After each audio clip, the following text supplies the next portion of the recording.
ಮುಂದೆ ನಮ್ಮ ಜೊತೆ ಶುಭ ನುಡಿಯನ್ನಾಡಲಿದ್ದಾರೆ ರೆವರೆಂಡ್ ಫಾದರ್ ರೋಷನ್ ಕ್ರಾಸ್ತಾ, ಆಡಳಿತಾಧಿಕಾರಿ father Muller homeopathic medical college ಈ ಹಾಸ್ಪಿಟಲ್ ತುಂಬೆ ಇಲ್ಲಿಯ ಆಡಳಿತಾಧಿಕಾರಿಯಾಗಿ ಕೂಡ ಸೇವೆಯನ್ನು ಸಲ್ಲಿಸಿದ್ದಾರೆ. ಇದೀಗ over to reverend father Roshan Crasta. ವೇದಿಕೆಯಲ್ಲಿರುವ ಎಲ್ಲ ಗಣ್ಯರನ್ನು ವಂದಿಸುತ್ತಾ, ಅಧ್ಯಕ್ಷ ಸ್ಥಾನದಲ್ಲಿರುವ ಸನ್ಮಾನ್ಯ ಜಸ್ಟಿಸ್ ಎನ್ ಸಂತೋಷ್ ಹೆಗ್ಡೆ ಅವರೇ, ಇವತ್ತು ಅಭಿನಂದನೆ ಸ್ವೀಕರಿಸಲು ಈ ವೇದಿಕೆಯಲ್ಲಿರುವ doctor K Vidyakumari IAS Udupi ಜಿಲ್ಲಾಧಿಕಾರಿಗಳು, ಮುಖ್ಯ ಅತಿಥಿಗಳಾದ ಡಾಕ್ಟರ್ ಹಾಜಿ UK ಮೋನೂರವರೇ, the chairman of Kanachur charitable institutions, then Shri MB Puranik ಅವರೇ, ಅಧ್ಯಕ್ಷರು ಶಾರದಾ ಕಾಲೇಜ್ ಸಮೂಹ ಸಂಸ್ಥೆಗಳು, ಶ್ರೀ ಹೈದರ್ ಪತ್ತಿಪಾಡಿ ಅಭಿನಂದನಾ ಸಮಿತಿಯ ಅಧ್ಯಕ್ಷರು, ಶ್ರೀ ಕೆ ರವೀಂದ್ರ ರೈ ಅವರೇ, ಹಾಗೂ ಶ್ರೀ ಲಯನ್ ಚಂದ್ರ ಶೆಟ್ಟಿ ಅವರೇ, ಹಾಗೂ ಇಲ್ಲಿರುವ ಎಲ್ಲ ಸಮಾಜ ಸೇವಕರೇ, ಮಹನೀಯರೇ, ಹಾಗೂ ವಿದ್ಯಾರ್ಥಿಗಳೇ, ಹಾಗೂ ಮಾಧ್ಯಮ ವೃಂದದವರೇ, ನಿಮಗೆಲ್ಲರಿಗೂ ವಂದನೆಗಳು. ಇಲ್ಲಿ ಇರುವವರೆಲ್ಲರೂ ಹಿರಿಯರು, ನಾನು ಅವರ ಮುಂದೆ ಕಿರಿಯವ, ಅನುಭವದಲ್ಲಿ ಕೂಡ ನಾನು ತುಂಬ ಚಿಕ್ಕವ. ಆದರೂ ಈ ಕಾರ್ಯಕ್ರಮದಲ್ಲಿ ನಿಮ್ಮೊಂದಿಗೆ ಇರಲಿಕ್ಕೆ ನಾನು ಸಂತೋಷ ಪಡ್ತೇನೆ. ಹಾಗೂ ನಿಮ್ಮ ಸ್ವಾಗತಕ್ಕೆ, ನಿಮ್ಮ ಇನ್ವಿಟೇಷನಿಗೆ ನಾನು ಹೌದು ಅಂತ ಹೇಳಿ ಇವತ್ತು ಇಲ್ಲಿ ಬಂದಿದ್ದೇನೆ. ಅದರ ಉದ್ದೇಶ ಏನಂದರೆ, ಇಲ್ಲಿಯ ಈ ಊರಿನ ಸಾಧಕಿ ಡಾಕ್ಟರ್ ಕೆ ವಿದ್ಯಾಕುಮಾರಿ ಅವರು, ಉಡುಪಿ ಜಿಲ್ಲಾಧಿಕಾರಿಗಳು, ಅವರಿಗೆ ಅಭಿನಂದನೆ ಸಲ್ಲಿಸುವಂಥ ಒಂದು ಉತ್ತಮವಾದ ಕಾರ್ಯಕ್ಕೆ ನಾನು ಬರದಿದ್ದರೆ ನನ್ನ ತಪ್ಪು ಅಂತ ಭಾವಿಸಿ, ನನ್ನ ಪರವಾಗಿ ಹಾಗೂ ಇಲ್ಲಿರುವ ಎಲ್ಲರ ಪರವಾಗಿ ಅಭಿನಂದನೆಗಳನ್ನು ಸಲ್ಲಿಸ್ತಾ ಇದ್ದೇನೆ.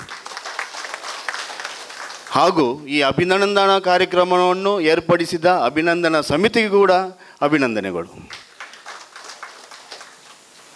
ಯಾಕೆಂದರೆ ನಾನು ಜಾಸ್ತಿ ಮಾತಾಡಲಿಕ್ಕೆ ಹೋಗೋದಿಲ್ಲ. ಡಾಕ್ಟರ್ ಹಾಜಿ UK ಮೋನು ಅವರು ಉತ್ತಮವಾಗಿ ಹಿಂದಿನ ಅನುಭವಗಳನ್ನು ಮೆಲುಕು ಹಾಕಿದರು.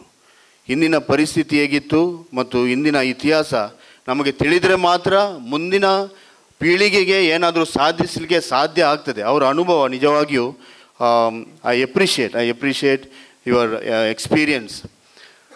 ನಾವು ನಂತರ ಬೆಳೆದವರು, ನಮಗೆ ಅಂಥ ಒಂದು ಕಷ್ಟದ ಕಾಲ ಇರಲಿಲ್ಲ. ಇವತ್ತು ಡಾಕ್ಟರ್ ಕೆ ವಿದ್ಯಾಕುಮಾರಿ ಅವರು ಈ ಹಂತಕ್ಕೆ ತಲುಪಿದರೆ ಅಂದರೆ ಅವರ ಇಂದಿನ ಪ್ರಯತ್ನದ ದಾರಿಯನ್ನು ಯಾರೂ ಮರೆಯಬಾರ್ದು.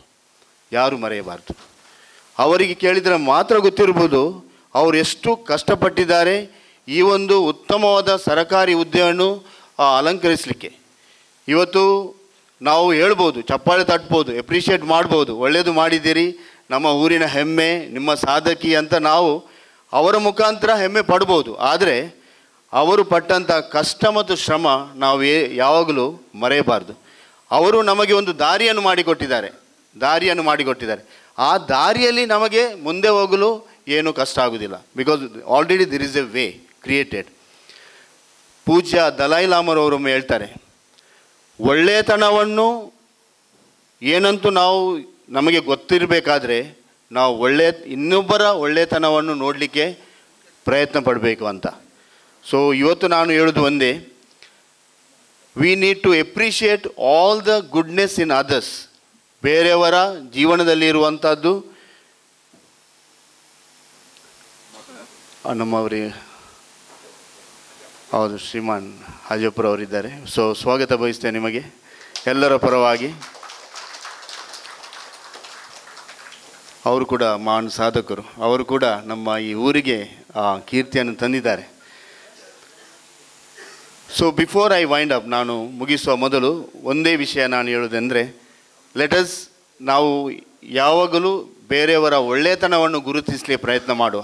ಅವರು ಯಾವುದೇ ಸಮುದಾಯದವರಾಗಿರ್ಬೋದು, ಯಾವುದೇ ವರ್ಗದವರಾಗಿರ್ಬೋದು, ಯಾವುದೇ ಧರ್ಮಕ್ಕೆ ಸೇರಿದವರಾಗಿರ್ಬೋದು, ಅವರಲ್ಲಿರುವ ಒಳ್ಳೆತನವನ್ನು ನಾವು ಯಾವಾಗ ಗುರುತಿಸ್ತೇವೆ ಆಗ ಮಾತ್ರ ಸಮಾಜಕ್ಕೆ ಒಳ್ಳೆಯದು ಆಗ್ತದೆ ಎನ್ನುವುದು ನನ್ನ ಅನುಭವ.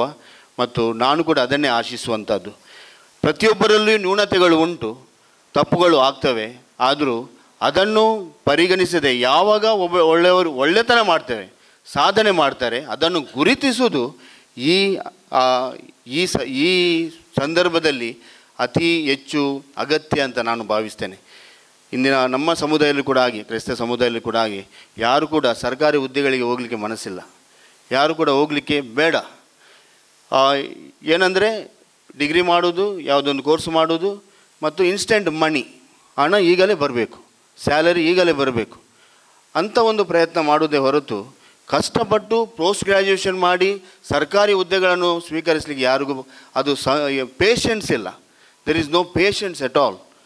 ಈಗ ವೈದ್ಯಕೀಯ ಮಾಡಬೇಕಾದ್ರೆ, ವೈದ್ಯರಾಗಬೇಕಾದ್ರೆ 5.5 ವರ್ಷ ಬೇಕು. ಅದು MBBS BHMS ಮಾಡಬೇಕಾದ್ರೆ 5.5 ವರ್ಷ. ನಂತರ MD ಮಾಡಬೇಕಾದ್ರೆ 3 ವರ್ಷ, 8.5 years. 8.5 ವರ್ಷ ಕಾಯಬೇಕಾದ್ರೆ ಅಷ್ಟು ಪೇಷನ್ಸ್ ಬೇಕು.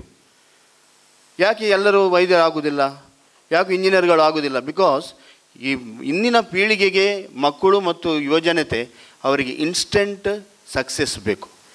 ಇವತ್ತು ಕಲಿತು ಇವತ್ತೇ ಸಕ್ಸಸ್, ಇವತ್ತೇ ಹಣ, ಅದು ಆಗೋದಿಲ್ಲ. ಅದಕ್ಕೆ ಪ್ರಯತ್ನ, ಅದಕ್ಕೆ ಉದಾಹರಣೆ ಡಾಕ್ಟರ್ ಕೆ ವಿದ್ಯಾಕುಮಾರಿ ಅವರು ಪ್ರಯತ್ನ ಪಟ್ಟರೆ ಮಾತ್ರ ಇವತ್ತು ಅವರು ಅಲಂಕರಿಸಿದ ಹುದ್ದೆ ಅದು ಪರ್ಮನೆಂಟ್. ಅದರಲ್ಲಿ ಯಾವುದೇ ರೀತಿಯಲ್ಲಿ ಅವರಿಗೆ ನಷ್ಟ ಆಗುವುದಿಲ್ಲ, ಒತ್ತಡ ಉಂಟು. ಆದರೆ ಅವರು ಪ್ರಯತ್ನ ಪಟ್ಟದಕ್ಕೆ it is going to be permanently, she will be having that very important post in the society. So ಅಂಥದ್ದು ನಮ್ಮ ಮಕ್ಕಳಿಗೆ ನಾವು ಹೇಳೋಣ, ಪ್ರಯತ್ನ ಪಟ್ಟರೆ ಮಾತ್ರ. Let them go to the post graduation, higher study ಮಾಡಲಿಕ್ಕೆ ಮತ್ತು ಪೋಸ್ಟ್ ಗ್ರ್ಯಾಜುಯೇಷನ್ ಮಾಡಲಿಕ್ಕೆ ಅವರನ್ನು ಉತ್ತೇಜಿಸೋಣ. ಆಗ ಮಾತ್ರ ಅವರ ನಾಲೆಜ್ ಜಾಸ್ತಿ ಆಗ್ತದೆ, ಸಮಾಜದಲ್ಲಿ ಒಳ್ಳೆತನವನ್ನು ಕೆಟ್ಟತನವನ್ನು ಪರಿಗಣಿಸುವಂಥ ಶಕ್ತಿ ಬರ್ತದೆ, ಸಂಯಮ ಬರ್ತದೆ, ಪೇಷನ್ಸ್ ಬರ್ತದೆ ಮತ್ತು ಒಳ್ಳೆತನ ಮಾಡಲಿಕ್ಕೆ ಸಹಕಾರಿ. ಮತ್ತು ಎಲ್ಲರೂ ಒಗ್ಗಟ್ಟಿನಿಂದ ಇರಲಿಕ್ಕೆ only possibility when we go for higher studies. PUC ನಿಲ್ಲಿಸೋದು ಬೇಡ, ಡಿಗ್ರಿ ಮಾಡಲಿಕ್ಕೆ ಹೋಗುವ, ನಂತರ ಮಾಡಿಸುವ. We must encourage. ಆಗ ಮಾತ್ರ I feel everybody will live in peace and harmony. ಶಾಂತಿ ಮತ್ತು ಪ್ರೀತಿಯಿಂದ ಬಾಳಲಿಕ್ಕೆ ಒಂದೇ ಒಂದು ಬೇಕು, ಶಿಕ್ಷಣ. ಅದು ಕೂಡ ಉನ್ನತ ಶಿಕ್ಷಣಕ್ಕೆ ಮಾತ್ರ ಸಾಧ್ಯ.